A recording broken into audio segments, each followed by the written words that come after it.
Hello, hello, hello, everybody. How are you all doing? I can see two people in the live room or on our screen here. I don't know why I'm always seeing a few people, but when I'm checking the analytics at the back end, I always see something else. How are we all doing? Hello, Francisca. How are you doing? How is everything on your end? Good evening. Good evening. People that like money, I can see them already. Who else is here? Who else is here? We are live, live, live, live, live. Let me drop it right there on this various platform that we are live. I am good. I am good. What about you? How are you doing, please? How are you doing? How was your day? Today is a Wednesday, so I know that it shouldn't be as stressful as every other day. But how are you doing? On the in the grand scheme of things, doing very well. Thank you. Thank you. People, how are we all doing?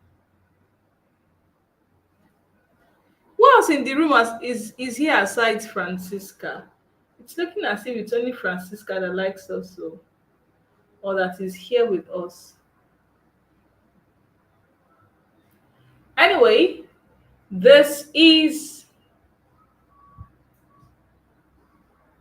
I agree. Today is not bad. True. It shouldn't be as stressful as Monday naturally. So I totally get it. Okay, I am giving us a few more minutes to get started because by in the next 1 minute, we should be getting started. People will meet us on this journey. I am sure about that. But whoever it is that you think deserves to be here, please invite them. Let them know that this is day 5 and we are going to be very keen on helping them structure this thing called hustle. Everyone is hustling. We need to put a structure to it.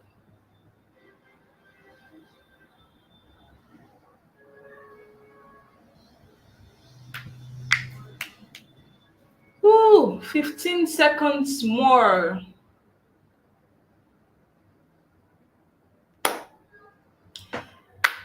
Okay, 5, 4, 3, 2, 1. Hello, everybody, and welcome to the 5th day of the Building Stability series. I mean, we've spent 4 days, and this is the 5th of the 15 days of Building Stability series. My name remains Balkis Temitokwe Amzat, and I am going to be your host until the 14th day of this series. I promised you 15 days, 15 sessions, and 15 purpose driven speakers. And the team decided to make sure that my promise, I do not back out. They made sure that, as hard as it was, we were able to bring together 15 purpose driven speakers, and we have consistently done what we promised in the last 4 days, bringing you lessons, teachings, carefully curated when it comes to developing personal stability. And I promise those who registered are in the main character community that I have something important to share today. So I am very excited about that too. And today we have somebody who is a very important person to me and also on this journey. We are also going to talk about a number of things that you might have heard before. It might be new to you, or you might be hearing it differently for the first time. But today we have our speaker right here already, and is ready to share with you all that you need to go from also to a structured way of increasing your source of income and also making sure that you're ready to build financial stability. Yesterday, we talked about money clarity, and you learned everything that you need, a number of things that you need to know about income, debt, all of that. But today, it's all going to be about taking that thing that you have at hand, that thing you call your hustle. It's going to be about taking that hustle and structuring it in a way that serves you. And by tomorrow, we are going to be doing something differently again. But while we do all of that, and I'm very excited for today's session, I am going to bring up our speaker now. And he said he isn't going to show his camera because he doesn't want us to see his face, but that's fine too. What is most important is the message at this moment. So I want to take a moment to invite the speaker for today. But before I do that, I want everybody to drop in the comment, I am ready to go from hustle to structure.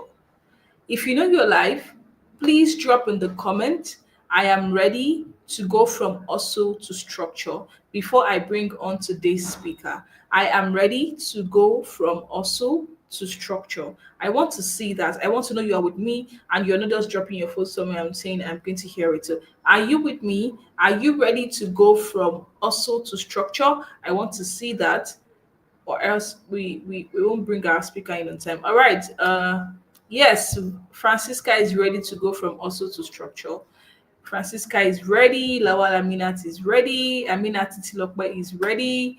What else is ready to go from also to structure? Are you ready to go from also to structure? I am very, very excited to invite our speaker for today. His name is Ghazali Abdulmuizz. And it's weird that I didn't put up his what do I call it, his bio profile, but I'm about to do that now. I'm going to read that, and then he's going to unmute himself when I'm done reading the bio. So let's first thing first put up this bio so that we can invite our incredible speaker to take over today's session. So what is happening today? Why are you not uploading? Please. Okay. I don't know what the issue is, but it seems like this image is trying as hard as possible not to upload today. But let me try for the last time before I just read from my phone. All right. Yes, yes, yes. Hello, everybody. Welcome, welcome, welcome, welcome. I am going to read the speaker's profile and I want everyone to listen to me carefully. So a Ghazali Abdulmuizz is a project manager, educator, and writer. Over the years, he has nurtured potentials through holistic education. He has 7 years experience in project management and as a teacher. He has led impactful projects with Global Affairs Canada, Action Aid Nigeria, Global Fund, Access Bank, the Kwara State government. He recently co-led the Get Hired project for West Africa Vocational Education WAVE in partnership with King's Trust International and LSETF, equipping young job seekers with employability skills. Ghazali also co-founded Global Builders Initiative, driving vocational and financial literacy across Nigeria. He's a published author with books like Financial Responsibility and In Your Twenties that continues to inspire thousands. He is a member of the World Economic Forum, Global Shapers, and he is passionate about leadership, good governance, and youth empowerment. So, ladies and gentlemen, I am taking this off the screen now, and I am going to have our speaker. Abdulmuizz, please, you can now take over the virtual stage. Thank you very much, Balkis. Good evening, everybody. Kindly confirm you can hear me from whichever part of the world you are doing that.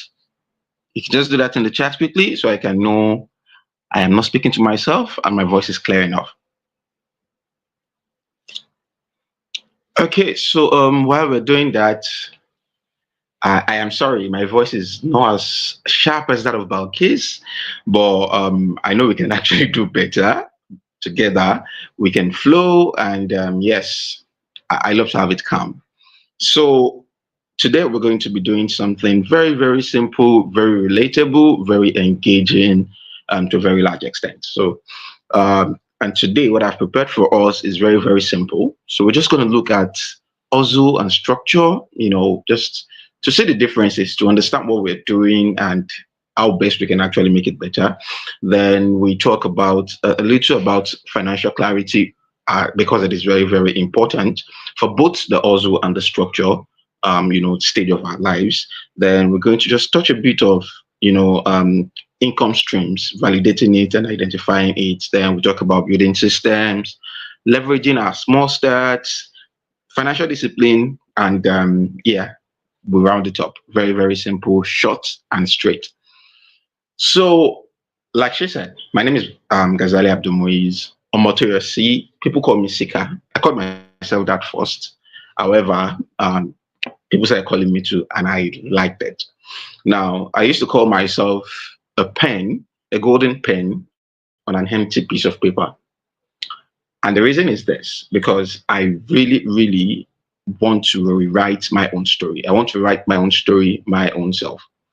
And in writing my story myself, I think that's what brought me to the world of finance. Maybe it started from writing, but finance somehow is actually one thing I enjoy doing. So, to put this topic into proper perspective, let me start with my own story. I started writing many years ago. It is a bit difficult to put a specific time to it. However, I remember very well I started writing stories in secondary school, senior secondary school to be precise. Now, I had a very funny habit of writing stories halfway. My imagination is very, very crazy. I can write very interesting stories, then somehow along the line, I get hooked up. I don't know if there are writers amongst us, but if you write, let's say, I don't know, you might experience that thing. At times, it's not writer's block. It is just, for me at that point in time, I think it was just being nonchalant because I didn't really know it was okay to be stuck at some point and not have inspiration. So I had friends who would read my stories or whatever I had written then, and they would come out and be like, "Guy, Fana, why didn't you finish the story? Why this? Why that?" They get angry and all. Then you hear something like, "Oh, don't worry, the next one will be complete," and all. Then I write the next one, and it still ends up not being complete. One thing that those stories did for me was maybe it made me a better writer. Yes. Their encouragement also made me a better writer. Yes. Now, graduating from stories, I started to write poems at my free time. Now, people used to read my poems. I post them once in a while. But there was this time when I had an art break. Then I wrote a poem, and everybody liked it. Somehow, that made me to start posting my poems online. Now, two things. I've talked about two things now. I started writing stories in secondary school. After secondary school, I started writing poems. I think this was even after I did my OND.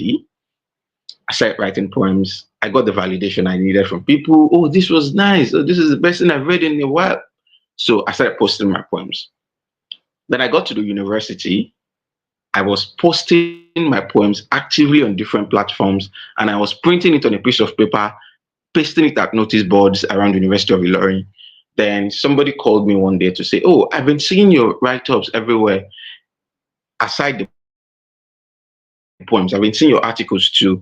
Would you like us to work together on a project? I'm writing a story and I need poems for every chapter." And that was my first ever gig when it comes to writing. Then a blog owner approached me also and was like, "Oh, he would like me to write blog posts for his blog." And then I remember very well, it was 600 naira per blog post. writing. From that writing at that period in time, now we have three things: stories, poems, articles, and the fact that I was posting, and it brought my first gig. Then, because I was a writer, when an election period came in school, please, if you are with me, kindly just drop any emoji of your choice in the comment section so I know I'm not speaking to myself. So, election came, and we're just told, oh, we want somebody to contest from your level. I was picked by my colleagues because of how outspoken I was. And because I was a writer, everybody felt like, oh, this guy should go for assistant general secretary writing. Then, from being the assistant general secretary of my department, I became the general secretary of my department through writing. Now, leaving school, I started working on projects because that was when I started volunteering. So as I was working on project, I was leading this project and I was writing reports, writing. So at that point in time, I was making some monies from writing. I remember the first time I made 50K from one of my gigs. The first thing I did was throughout that month, I did not cook in my hostel again. I was just buying food from outside. Now, this was what writing could do for me. I was studying then, yes, but I was writing, trying to make money. But the silly part of it was money might come this week, it will not come. When I made 50K and I was buying food for my time seven and others, when the money finished, that was when I knew that I was in soup because I could not maintain the lifestyle that I had started already. And another money was not coming at that point in time. So, how does this now relate to the topic we're talking about today? So, what we're talking about today is hustle versus structure. And that is how I say it. So, hustle is a very, very chaotic thing. For me, then, writing was a hustle, like a big time hustle. So, for us in the Nigerian setting, everybody, almost everybody in Nigeria is hustling. From that, there's a funny thing I've noticed. I used to notice in Ilorin. I think I say it somewhere in the southwest too. A pharmacy shop is selling cold water, they're selling mineral, then they graduate to selling cream, they graduate to selling data, they do POS. This same pharmacy store is selling Zobo, juice, and wines. Then this same pharmacy store is selling food stuff, right? Then at the end of the day, you might now be surprised to see that this same pharmacy might actually be selling farm produce too during weekends. That is to tell you that everybody is hustling, and that's because we need money.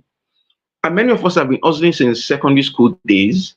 Some people, they bring sweets to class. I know some of us must have had those classmates that sell foolscap sheets to us during tests, those ones that sell sweets and the rest, or those that even fry chin chin and bring every week. So all of this can be categorized as hustle. So to every Nigerian, I do not think hustle, well, I don't know, maybe for the big, big guys who were born into wealth. But for most Nigerians, we don't even need to start defining hustle because most of us are hustlers. So many of us have at least two things that we do that actually make money for us in a month. And that is the hustle spirit. And it is what we Nigerians do best. Because no food for hungry man or no food for lazy man, rather. And it is actually a very, very good thing. So hustle is just like pepper soup. I remember very well, I had one pepper soup in Ilorin and I vowed never to have it again in my life. It was very, very hot.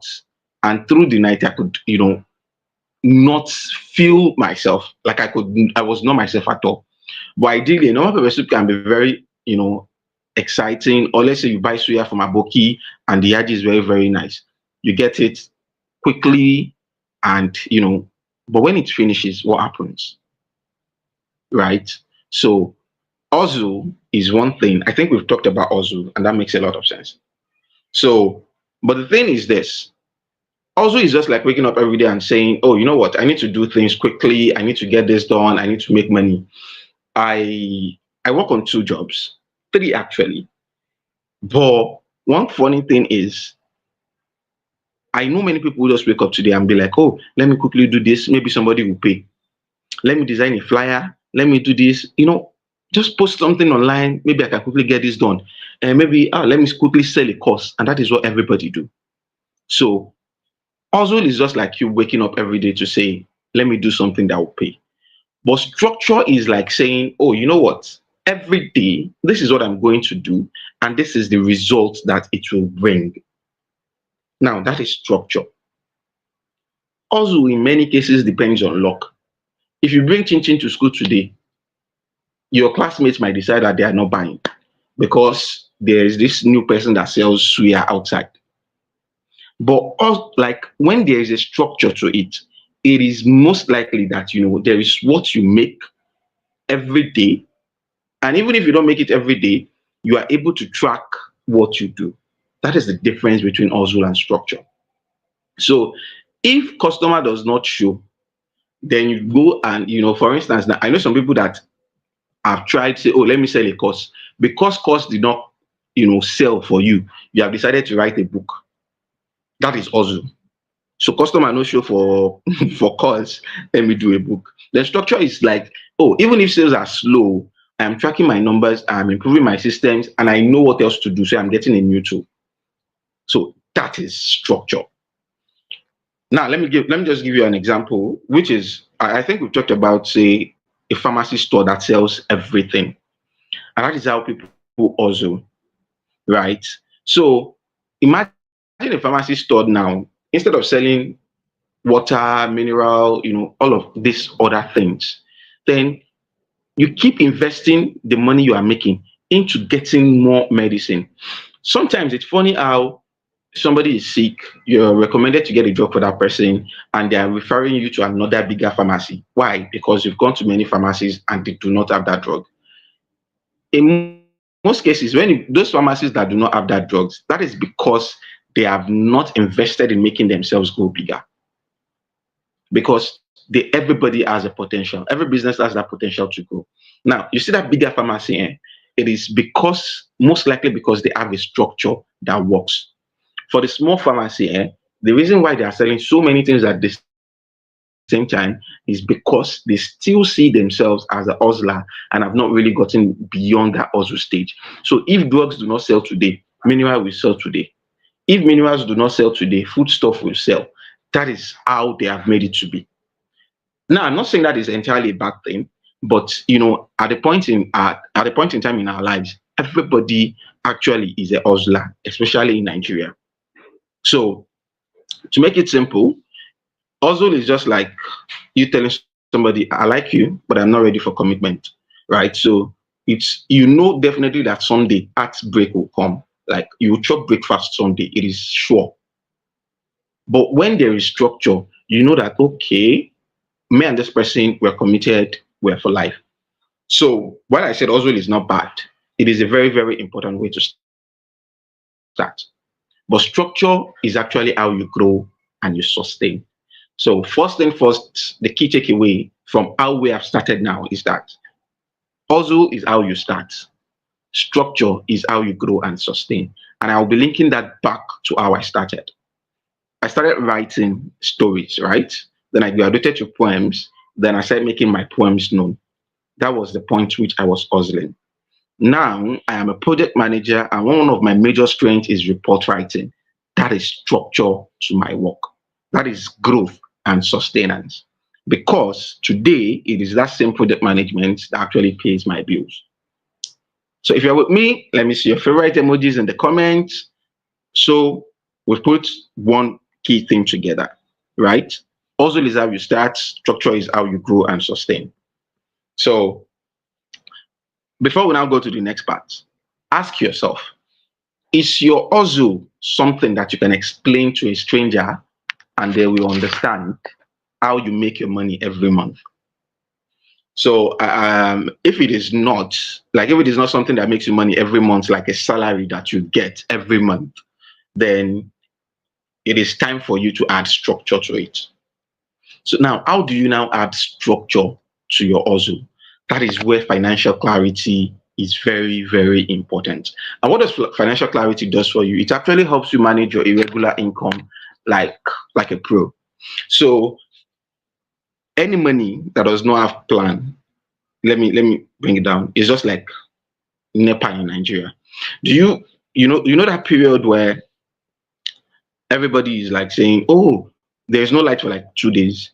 Then they brought the lights. Then the next thing you are doing is you quickly plug in your iron to iron your shirt. You quickly probably turn on the pumping machine, do everything you want to do with light quickly, because you do not trust that in the next 15 minutes NEPA will not take light, right? So you need it is that's falling in of that's our reality in many places in Nigeria.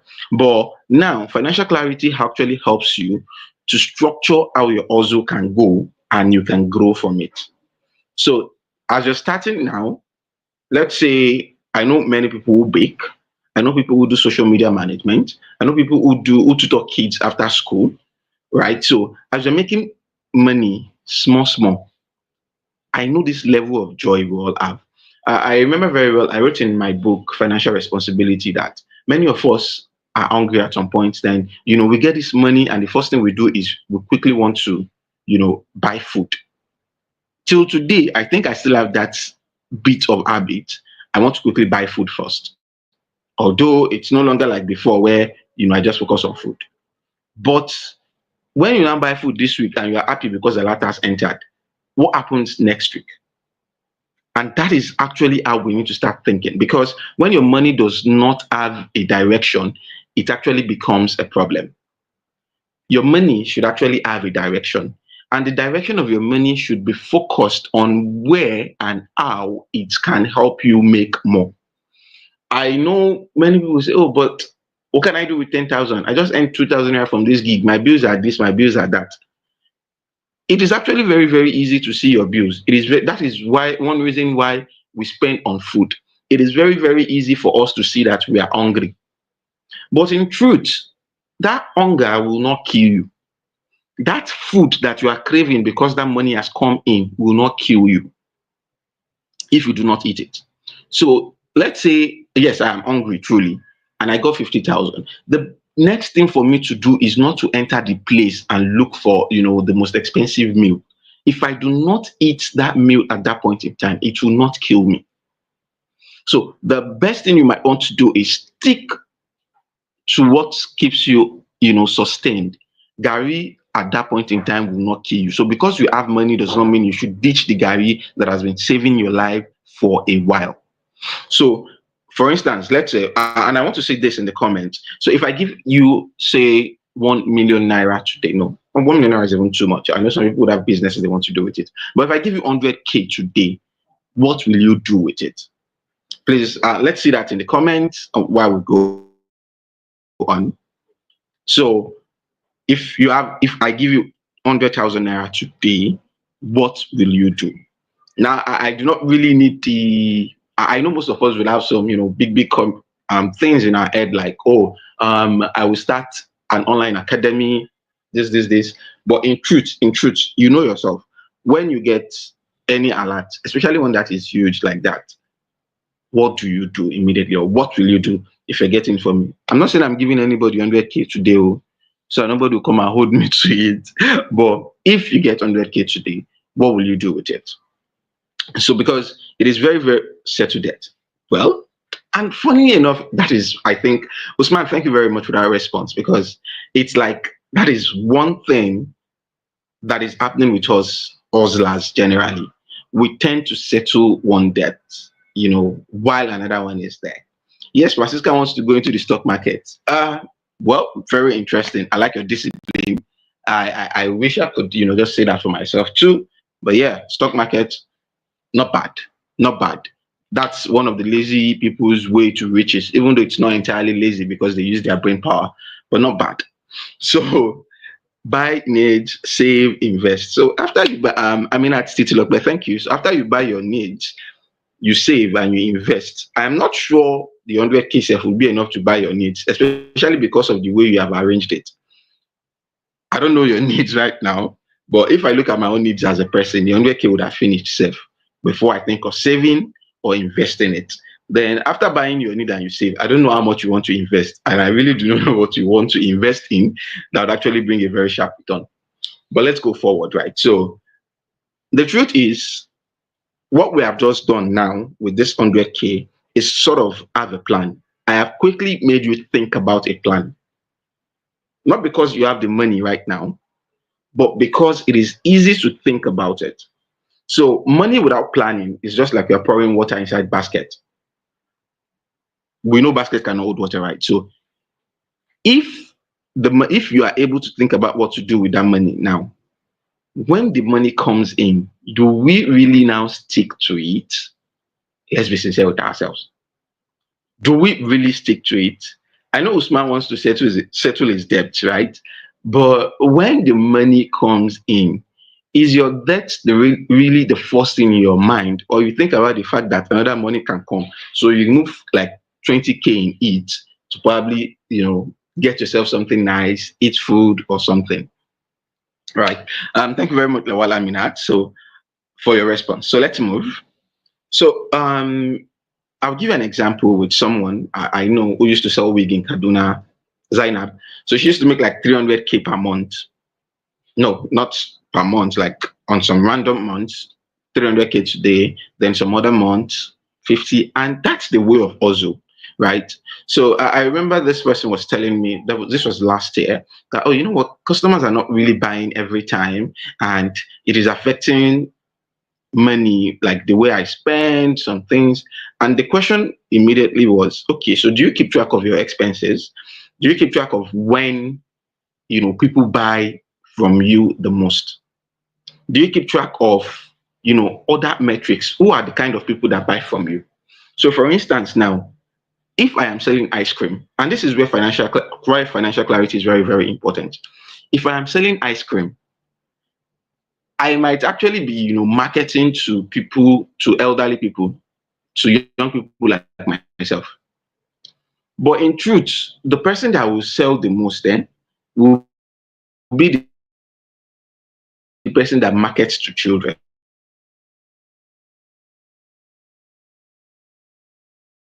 Like 60 should be focusing on those who will buy it for the children.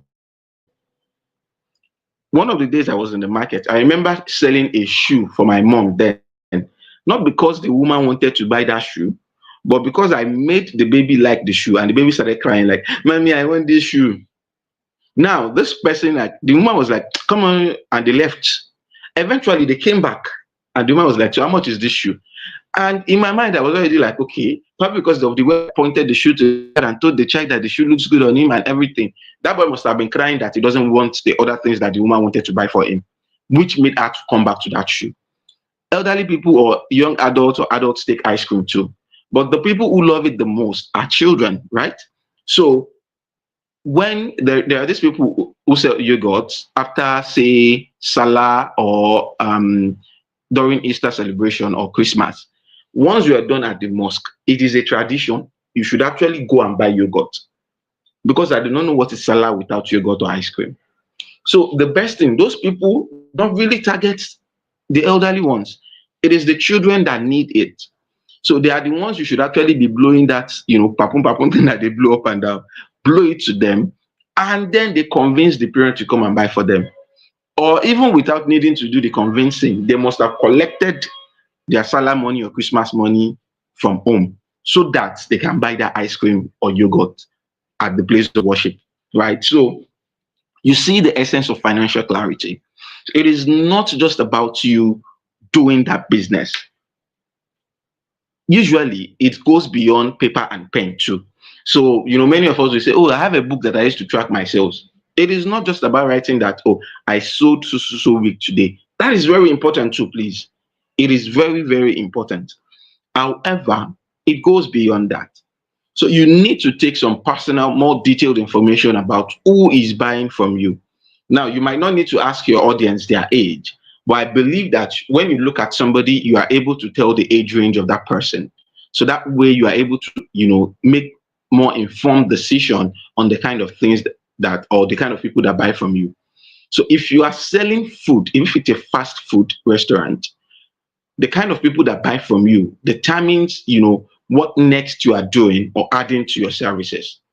So talking about my friend, so when I told okay, you know what, you need to track every sale, you need to track your costs, you need to track the kind of people that buy from you, you need to track the profits that you make, because some people, when you buy something for 20 naira, the next thing you want to do is sell it for 25 naira because you think 5 naira is your profit, without putting into consideration other costs that are involved. Like, you do not put into consideration your data costs if you ordered it online, the delivery if you did not go to the market for it, the stress you yourself have gone through. Now imagine it is an item that needs to be refrigerated. You do not consider the cost of light and some other things. If it is design, you do not consider the cost of you learning, the cost of the time that you have expended into it, the cost of the software you are using, and also, every other cost available. So that is how you calculate your profit, Abi. So then financial clarity also is now you also understanding that when you are now making small money from this your hustle, you need to act as if you have a structure, and that is why you need to pay yourself salary. That is why you need to pay yourself salary, even from that hustle. Yes, Rich Dad Poor. This book, what is it again? The Richest Man in Babylon says 10% of whatever you make, keep it aside for yourself. If that is your salary, fine. If that is just what you want to save it, then pay yourself salary and find a way to reinvest, everything back into your business. So for me, talking about NEPA, it's just like a principle that I've actually come to realize that, when they bring the lights, we plug in everything that we think we have missed out on. We plug in our phones, we boil water, we do this. Then when the light disappears, that is how most of us treat money. As soon as we get this alert, we buy new clothes. For me personally, that is when I start craving shawarma. You that used to do 2 GB of data, you are rushing to do 20 gig. Then before the week runs out, you're not like, oh God, I better do it again. Let this money come again. You are actually the source of your problem. You are the source of your problem. If you are not putting a structure to your hustle and what you're doing to make money, and you're now relying on the fact that it will come again, or you are saying, God, please do it again, you are the source of your problem. So what you need to do is you need to structure your small income. And this is also moving straight from hustle to structure. So you need to start dividing, even if it is, say, I need to be more realistic with us now. It is not everybody that makes like 200, 300K, right? So even if it is 20K that you make a month, you need to be able to divide it between, say 50% on your needs, your food, because it is very important, your data, because it is very important, your transport, because it is very important. Then structure 30% specifically for that same business that brought you that money. That same business that brought you that money, save 30% for it. Whether you are getting new tools, whether you are learning a new skill like on that business, or whether you are reinvesting it into that business, depending on what you're doing. If it's a service, you're learning. If it's a product, you are reinvesting, you're getting more of that product. Then you structure 10% for saving. I think you can never go wrong with that. And that's the biggest lesson from Richest Man in Babylon, one of the top financial books. Then there is another 10% though, because if you calculate that's 90%, that 10%, you can now use it to flex. You can buy suya, right? But please use your sense. Use your sense. It is very, very important. Although it is not rigid, it is not something you must do. And I'm not saying every month. It is not every month you now be using your 10%, to buy something. There are times when we need to learn how to, practice delayed gratification. You don't need to start buying things every time. You might have to wait. Say that money you are using to buy suya. Imagine you're buying suya at 10K every month. Why not save that 10K for the next 3 months, then buy something else? Right. So just give it a structure. Give your money a structure. It helps you to live beyond vibes and inshallah. So you're not the type that is saying, oh, God will do it or something. Right. So your money should actually have sense. Like you yourself, while you have sense, your money should have sense too. Because if it doesn't, you'll always be in a situation where you borrow money today, you also tomorrow, you pay debt next tomorrow, then you start again. And that is not hustle. It is actually like a spiritual treadmill. Like you're just going on it, you're trying to lose weight spiritually every time. You're now repeating the same cycles. And permit me to say, it is something you will not like and you blame yourself for it. So clarity is actually power. It is very, very important that you have financial clarity, because if you do not know how much you make, how much you spend, where your money goes, and the rest of it, it is just as if you are gambling. So the next alert you get, From today, I expect you to treat it with respect. So plan it as if you are planning a wedding. Everything that you use for your wedding must count for something, right? So plan it as if you're planning an event, a fundraiser. Everything you plan needs to actually, lead to something. So now that we've talked about financial clarity, we've talked about also. Now let's talk about how to identify and validate your income stream. And this is one point that I think I like very, very well. My mom never liked me writing. It's not like maybe she doesn't like writing as an art, but she always feels as if I'm just wasting my time, or I was just wasting my time. Now today, this same my mom will just send me a random message or a voice note like, I want to write a thank you note to so so so and so. Please help me to draft this. Oh, we want to write a letter to so so so and so person. Help us to do this. We want to do this. Want to And at times I just look at it like, oh madam, there was a point you felt like I was wasting my time. I remember I was at an event with her. Somebody um collected one of my books, my that I had many of my writings there. At the point, the person came to us and was like, "Wow, this is the best book I've written in a while. This boy is talented." He was telling my mom. Next, my mom was just, this thing Yoruba moms do. Nyimu, like, what is it? As if it is nothing at all, right? So, but one thing is this: the validation I needed then came from that person. When I started writing and putting it out and people were liking it and it's got me my gig, that was the validation I needed. But please, now let us go to we Nigerians. It is not every idea that makes sense to you that will pay your rent or pay your bills. Everybody just, I have a business idea. Everybody get idea. Idea is mad, die. I can start a police station today, right? But it doesn't really mean that, oh, because I started a police station, I'll make money from it. In short, I might even end up in jail for it, right? So ideas are mad. You can sit down and, it might be funny when you say, "Oh, I can start a police station." Why? Because when people have disputes in the area, it is easy to bring them to come and meet me. All I need to do is find a way to, evade the real police, right? So just start my own brand, sew uniform, employ one or two idiots to come and work with me, and boom, we are good. We can start going from shop to shop, start charging them 10K, I don't know, just something like that. Because we are very creative. Nigerians, ideas, whether it's the good one or the bad ones, right? But ideas that cannot bring you money, it is just motivational poverty. Forget it. If the idea cannot bring you money, it is just, that poverty motivating itself like, we can do this, we can do this. From all of the days of we can do this, we can do this, what exactly has come out of it? So there's a difference, a very big difference between I can do many things and I know what actually brings money. And this is one part I think I actually take pride. Like I take my flowers, I give myself my flowers for it. If I need money urgently, I always know where to turn to. There are times when you can turn to people, makes sense, if that is what brings money. Like I always take pride in the fact that, oh, I know what actually brings money. So there's a difference between I can do many things. Let me state it again. There's a difference between I can do many things and I know what actually brings money.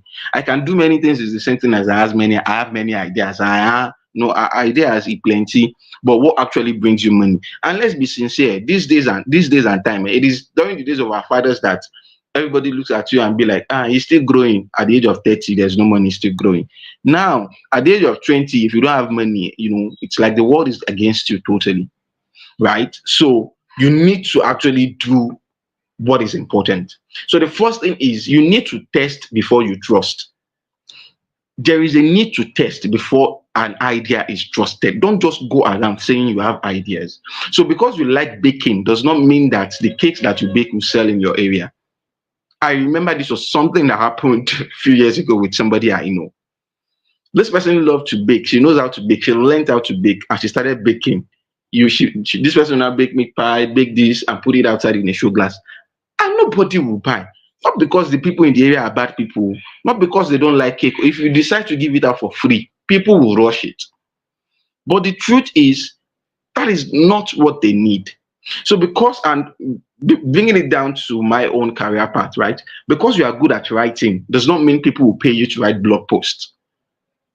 I remember there were people who used to write at that point in time too in school, but they did not get that gig. But I got it, right? So before you go and invest your money into that big idea that you think that you have, the first thing to do is actually to test it. So there was this guy that I mentored back then. He was very, very passionate about fashion. So this guy would just come and design t-shirt and put yeah, well, what's I've forgotten his business name, but this person does branding, like shirt branding. So he would just brand them with motivational quotes. He wanted to do something like the "I'ma keep of that time, my money grows like grass." Yeah, just like that. So this guy will just come and design it, and he will start trying to sell in school. Like, oh, this clothes is this, come and buy it, it's nice, it's this. And there was this time we got talking, and this person was like, oh, business is not moving, and this and this and this and that. And my first question was, so how many people asked you for this shirt before you use your school fees to go and print them? Funnily enough, at that point in time, I do not think myself I had that much financial clarity, to be sincere. I used to just read and practice a lot. So the question was, who asked for your shirt? And it was like nobody. But it felt like everybody needs clothes now. At least people will not go naked. And my question was, so do you think they have a problem with the shirts that they have at home? Or we're in a school. It's not like people are working. Funnily enough, it's people buy shirts every day. But you don't know if it is what they want. So the next thing is, oh, he believed in the vision. And that is the problem. Vision is very, very good. But vision that does not have validation is just as if you are hallucinating. Let me make it sound like a motivational speech. Vision without validation is hallucination. Very simple. So you have that vision, but there is no validation for it. Senior man, you are hallucinating, right?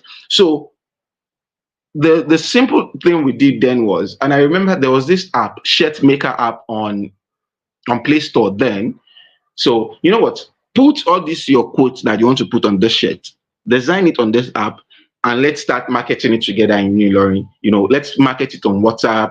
Let's see what happens. So we start marketing, and the first thing we did was pre-order. Oh, throw it on, give it to say life science group chats, law, faculty of law. Let's use our connections and throw it. And the funny thing was, within that week, we actually got like 15 people who pre-ordered. So 15 people pre-ordered, and the next thing was to go and print. Eventually, we were able to get back his school fee, and the business started thriving. Now he has a printing press. Okay, I won't say now, but at least before I left Ilorin, he has a printing press along that Niger Road or Itamodu in Kwara State. Right. So this was the validation he needed. He had to test. We had to test by, telling people, this is what we do. Are you interested? But you cannot just say because, oh, writing is good, because you have that vision, because you have seen how this, has helped people or how it can help you, then you now go into it fully. At the end of the day, you might not like the result, right? So real test, you need to test and not just start a business or a hustle based on guesswork. So there is a difference between skill. You need to understand the demand for your skill. So there's a difference between skill and demand. Your skill might be very, very good, right? But if people do not demand for it, then there is no point solving a problem with that skill for those people. So you need to understand where the skill you have is in demand. So your skill is not enough. You need to find out what people need. What are they already paying for? Can you offer it better, faster, or cheaper? Because our time is going and I want to really end fast quickly. So there was this business last year. Yeah, I think last year that started in Lagos. They wanted to do breakfast for office workers. So because Lagos is a crazy state where everybody wakes up around 5 a.m., 4 a.m., they feel like not many people cook in their house. So why not just start a business where we can actually offer them breakfast in their offices? Now, this makes a lot of sense when you look at it. Like, oh, so you can just put them on a subscription. Say, somebody receives his 150K salary every month, and you're telling this person, oh, pay 20K for a subscription. We'll bring you pap and akara every morning, or we change the menu depending on what is available days. But this business still failed woefully, not because of anything. This person do not consider what do these people really need and who are the competitors. So this person competitors in their own plan was that, oh, our competitors are KFC, Chicken Republic, and this big restaurant. And that's because they are thinking too far. Now the problem was the fact that they did not see that one of their competitors is actually that mama put that is around their office corner, because that mama put actually sells for cheaper. That mama put actually can make it, well, they can say it is even better than what they eat in their house, because there is this way all this street food smell, like the aroma is very, very good, and it is faster to get and cheaper too, right? So, but even that mama put is not their biggest competition, because their biggest competitions are coming from transportation, the kids' school fees, and maintaining their homes. People maintaining their homes, right? So, had it been they've actually looked at some of these metrics to see that, do these people actually need my papa akara on a subscription basis? What are they already paying for? Can I offer it faster, better, or cheaper? Had it been they have done this assignment very, very well, just maybe that business would still survive. I remember we did hostel in Unilorin too at that point in time. Accommodation business later ended up as a logistics business because we really did not do our assignments well. So how do you now validate your business small, like little by little? The first thing you want to do is you need to post a test version online if it's a service you offer or if it is a product. Would you pay for this? And for me as a person, I am not really the kind of person who tells people, oh, you know what, create a form, create a Google form and let people fill. Many people will lie, especially for those who know you. I will buy this, I will buy this. But eventually, these people will not buy from you. Then secondly is offer a free version, but watch out for who asks for more. Many people like free things, but who is asking for more? Asking for more does not literally mean, oh, they're asking for like 15 pieces if it is a product. Asking for more does not mean they're actually coming to tell you, oh, do you want to do a master class? Yes, these are important metrics too. But at times, asking for more means questioning you on, the need to understand something. So for instance, let's say this is a class now that is for free. Of course, it is for free. Now imagine somebody is asking, oh, so how do I do this? How do I do that? How do I do that? Then the next thing is it is making me understand that, oh, perhaps there are people who actually want me to teach them, how to set up systems for financial stability. So that is the validation I need, right? To start small. Now, you now ask people what they would pay for. Don't ask them to like. Don't ask them what they like. So you don't tell me you want to start making shawarma, and the first question you're asking people is, do you like shawarma? Are you okay? Many people like shawarma, of course. But the question you should be asking them is, would you pay for shawarma even if it is 4,000 naira? Now, that actually helps you better understand your audience. Then the next thing is, before you now build, you need to pre-sell. I know we do this many times. Many people do, pre-launch price is this and this. Pay 1,000 naira to get it next week. It is very, very fine. You're actually doing very okay. Continue. God bless us. Thank you very much. Right. So the next thing is, don't be a professional planner. Right. Don't be that kind of person who has like 4 notebooks, 2 business plan, 1 Canva logo, and they're not making any money from it. Right. So don't be that kind of person. Don't be that kind of person who plans too much. Don't plan too much, right? Just get those little validations you need and you start up immediately. So let's say for you, there are different plans, things you can do. You can freelance and a lot of things. You can sell digital products. At least I know like 2-3 people in the comment section that are trying to do that already. So don't just start a business because it looks nice on Instagram.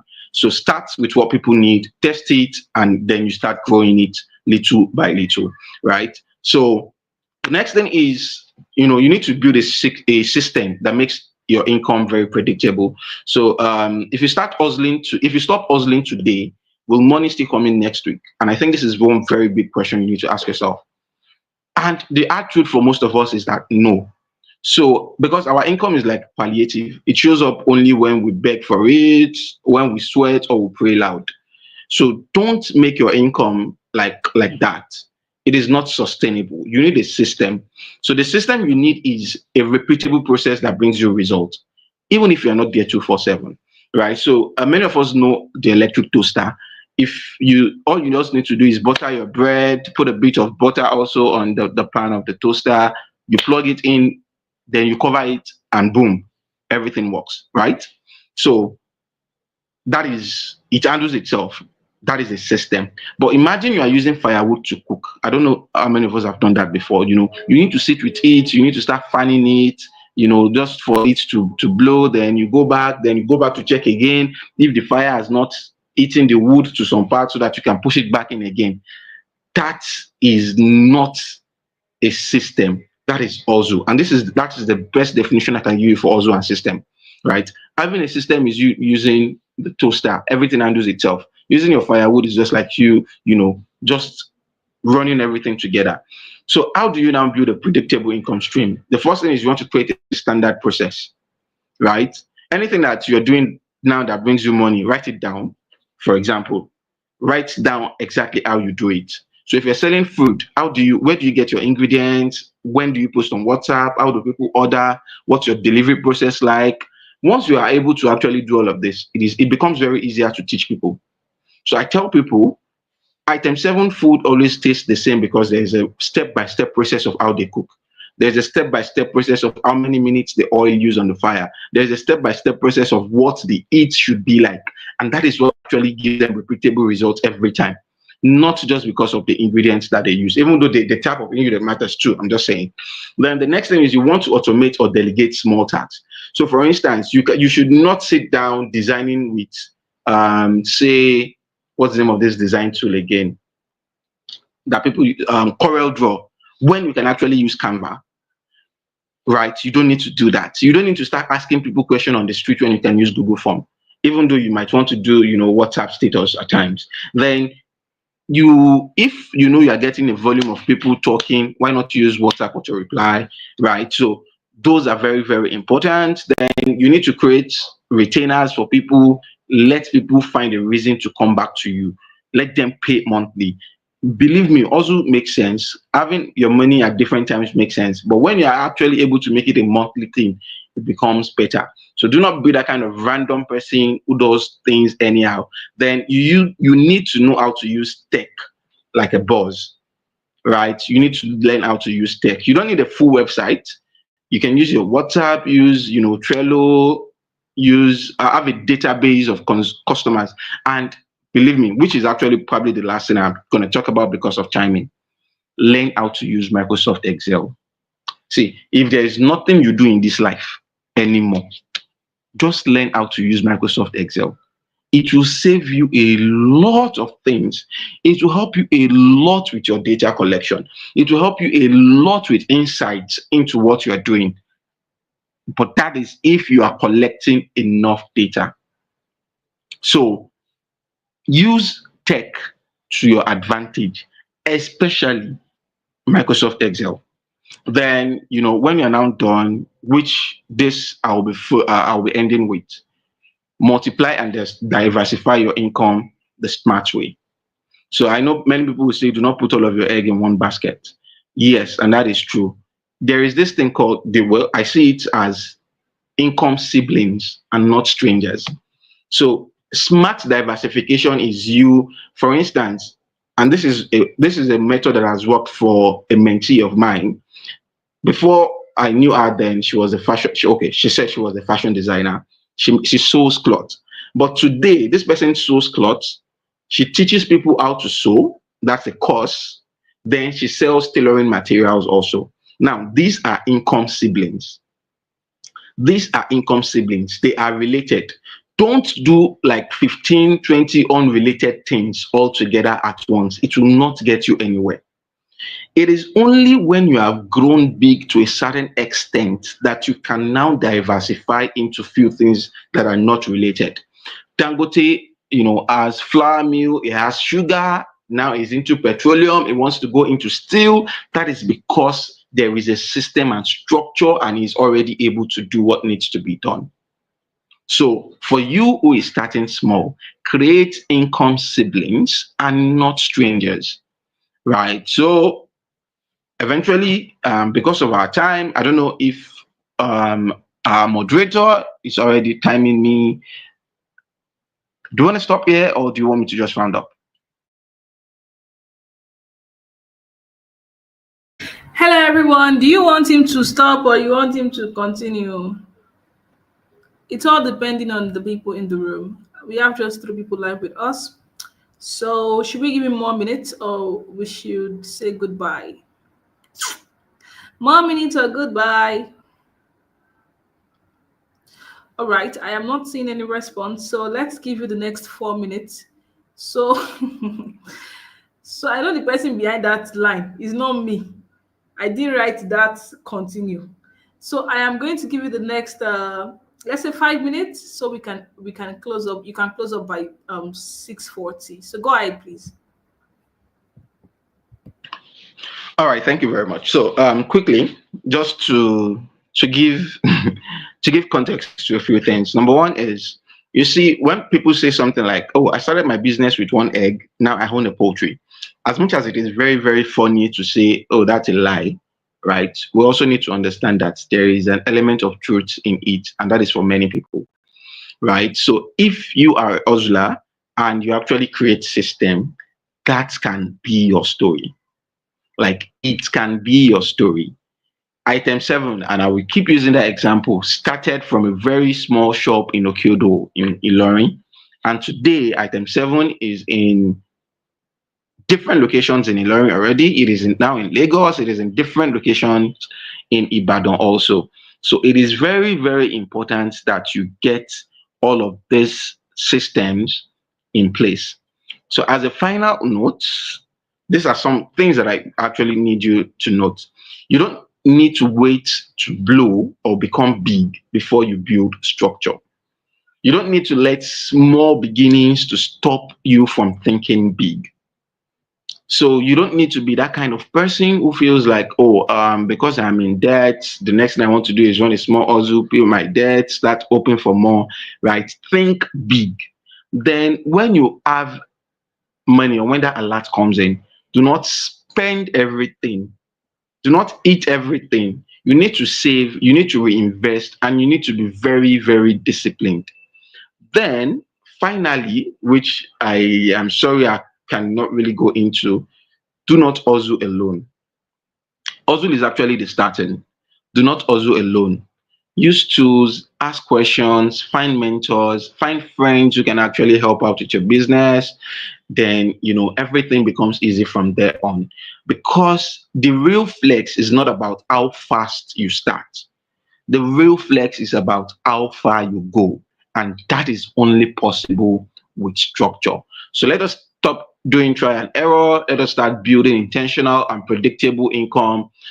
May your hustle mature, may your income grow, and may your bank account stop giving you high blood pressure. Thank you very much, and God bless you. Thank you, thank you, thank you, thank you, thank you, thank you, thank you. Guys, why are you guys still writing more minutes? 1 minute what? This is already guys now. Abba. Abba. May your hustle stop giving you high blood pressure. Amen. I can see the amen. I can see the amen. I can see the amen. May our hustles stop giving us high blood pressure. But that will only happen if we add structure to it so that we can go as far as possible. I have a lot written from this session, and this is another session that you need to come back to watch. You need to come back to this session. This small talk, I know you might not have been able to pick everything all at once because you're trying to write and all of that, but you need to come back to this and pen down those key processes, those things that you need to do so you do not keep hustling. There's something I wrote it. I said, your income is like palliative. It only shows up when you beg, pray, or ask for it and cry for it. And that really touched me because that is the reality. I agree with you. I mean that if you get that message correctly, you can move from also to structure. You have to be intentional about your money, and to profit and grow your business, you must ensure you are solving problem. Yes, you captured everything, successfully, even though there is still the processes to actually do that, to actually come to that realization. But thank you so much, our dear speaker, for making this a very beautiful date. This is day 5, and this is a date that I am excited to have been a part of. There was a point that I was laughing so hard, like I couldn't, I can't remember what was being said there, but I laughed so hard, like, what exactly is this? And you guys will agree with me that every single conversation here was relatable, from the idea of toasting machine and a firewood, the idea of starting with one egg and making it your story. And there's so many stories that came up in this conversation. I want to say a very big thank you to you, Ghazali Abdulmuizz. It's always an honor to hear you, speak, talk, and all. And this is what I get to do. I get to hear every day. So, guys, you can see that me, I am enjoying. All of you people, you only have this one time on personal stability series. So, guys, I'm very excited. Yes, the police station idea. I mean, I still cannot get out of my head having to start a police station and run from the actual police. I really, really bet with you that he has more crazy ideas than the ones he shared today. So, guys, thank you. Yes, the session was very remarkable. It was very remarkable. So, guys, I am very excited. Yes, I am enjoying you guys, right? So, I am very excited to say yes. We had the honor of listening to my husband, and it's a really exciting one to have him share himself in his best way possible. This is why I'm always trying as much as possible to bring him onto every conversation. Continue, Ke Mardia. Ow. We've spent so much time here now, Abba. But we are going to put more things together. We are going to bring him on other times, and I promise you that you're going to get more value for more things. And thank you guys for starting and for staying to the end.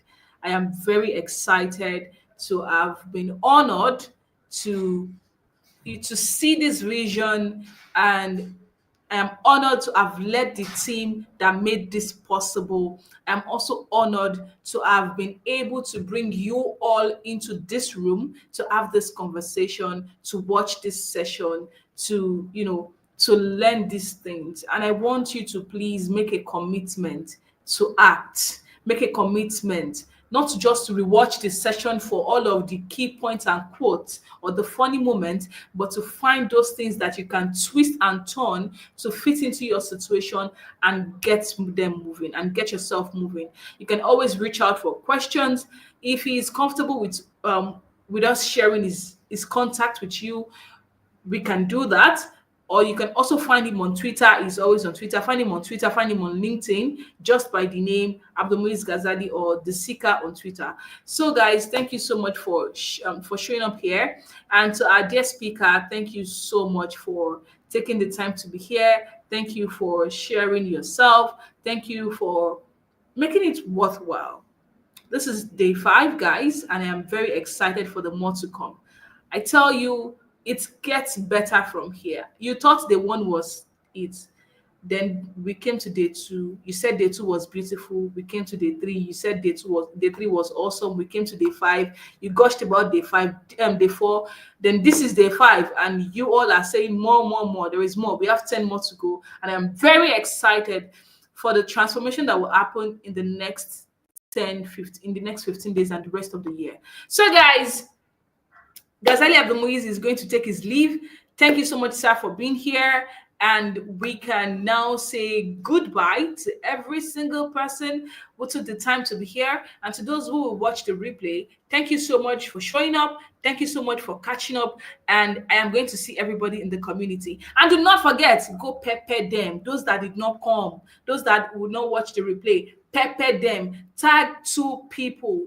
Tag two people on the group. Have you seen the replay? Did you join the live session? When you are dropping your comment, tag people in the comments, tag people for the replay, tag them. Have you seen the session? Did you join? Did you learn anything? Because this is where the real magic is happening. We are excited to have had our speaker today. So thank you very much, sir. And we are going to catch up with you next time. All right. Thank you very much, and bye bye. Bye. All right, ladies and gentlemen. So everybody who has laughed today, please, you're going to pay 10 million naira in my DM. But before we do that, let's go back to the community to tell people that they missed a lot, that they missed a lot, that they they didn't show up, but they should have shown up today. Please, let's go back to remind them that there is more, where they thought they had gotten everything. And we had an awesome day today. We had a very great time with our speaker. And tomorrow is day 6, guys. 15 days, and we are in for a very beautiful time. We are in for another exciting time. So, guys, day 6, day 6, day 6, day 6. Thank you so much, everybody, and I am going to catch you in the community. Bye.